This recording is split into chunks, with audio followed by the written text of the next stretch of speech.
initially the rule is that one doesn't talk about what happens in ethics committee meeting. I think for the first time in history today, at any committee meeting, that you had people often boycott and walk out. And I've been in committee meetings where we boycotted or walked out. That's different.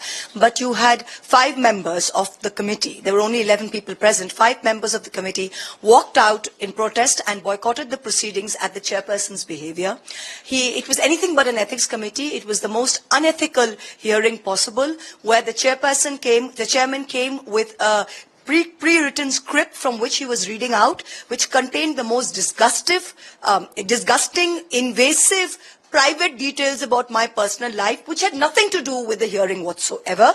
The 2 issues which were supposed to be decided was the issue of the NIC login portal. I was not even given a copy of the NIC report. I've already said that from 2019, my NIC login, my questions were done by somebody in my friend's office. I've already said that there was nothing and there were no rules governing it. And every MP shares it with at least 10 people during the course of their tenure.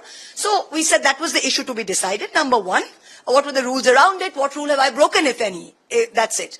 The second thing that was, the first complainant had said cash and gifts. Clearly there is no mention of cash anywhere, nor was it brought up in the query, so there is no cash. For the question of gifts, you had the affidavit, on the affidavit of Mr. Hiranandani, he mentioned 4 categories. One was super luxury. I said that was a scarf and makeup from Dubai airport. The second was secretarial and logistical support, and I've already said that I used his secretary or someone in his office to type in my questions, which I framed and for which the OTP came. The third thing was support for renovation of my house. This is the official residence I'm in.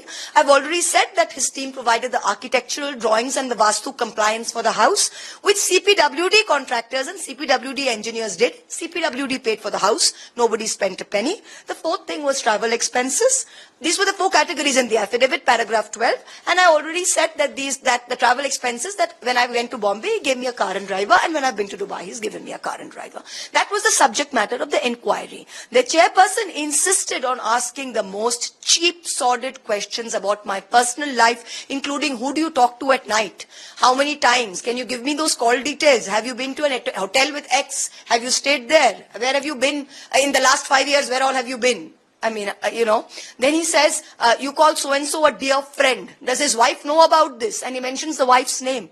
I mean, what is going on? He was warned repeatedly. Only the chairperson was questioning. The rest of the BJP members were fine. But they didn't say anything. The 5 MPs from the opposition protested vigorously and they said, you can't do this. This is nonsense. The chairperson cannot humiliate a person. He says, no, I can do what I like. And it continued. I told him many times. I said, I may be a witness, but I'm a citizen of India, which I guaranteed my privacy. Second thing is, I'm an MP. I'm not sitting here like some, and you cannot ask, you can ask me anything to the inquiry. I will answer all questions. On the NIC login, I will answer questions. On the supposed gifts I'm supposed to have got, I will answer questions. You have no business asking me who I talk to, at what time, how many times, whose wife knows about it. What kind of cheap, this is the kind of cheap, sordid misogyny that the BJP, and poor chap, he was under a whip.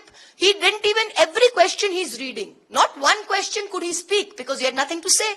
And it was so silly when there's question 1, 2, 3, 4. So question 1, if I say yes, then he will ask me 2 or 3. Suppose you say, did you go to Connaught Place? If I say no, you can't ask me where did you eat in Connaught Place. The answer is no. So when he asks me a question, one question, I'm saying no, because he's reading from a script, he's reading out 2, 3, 4 also. Everybody's saying, how can you be so stupid? You can't do this. So it was absolutely ridiculous. And then ultimately, I do not have to stand there to be humiliated as a woman. I'm one of 78 out of 1.4 billion people in this country. I stand up for Indian womanhood. I will not stand there and be subjected to this cheer-haran by some chairperson under his party whip. I am sorry.